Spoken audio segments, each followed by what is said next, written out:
प्रणिती शिंदे यांच्या वक्तव्यासंदर्भात काँग्रेस खासदार प्रणिती शिंदे यांनी सरकारवरती सडकून टीका केली आहे। देश हिटलरशाहीकडे चालला असल्याचं प्रणिती शिंदे यांनी म्हटलंय।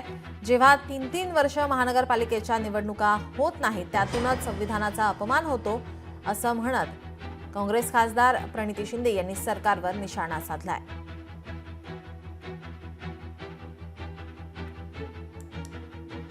पूर्ण सोलापूर शहरामध्ये घाण पाणी येतंय, पाणी पुरवठा पूर्णपणे विस्कळीत झालाय।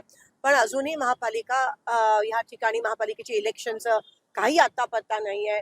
हे सगळ्या गोष्टी आहेत ते लोकशाहीला ज्या अपमान करणाऱ्या, लोकशाहीचा खून करणारा, आणि जेव्हा लोकशाहीचा खून होतो, जेव्हा लोकशाहीचा अपमान होतो तेव्हा संविधानाचा अपमान होतो, जेव्हा संविधानाचा अपमान होतो तेव्हा बाबासाहेबांचा अपमान होतो। आणि म्हणून या ठिकाणी मी ठामपणे म्हणते की ही सत्ताधारी भाजप सरकार जे आहे ते बाबासाहेबांचा रोज उठून जर एक कोणती गोष्ट करायची असेल तर ते बाबासाहेब आंबेडकरांचा अपमान करत आहे। लोकशाही मराठी ऐका, पहा, जागरूक रहा।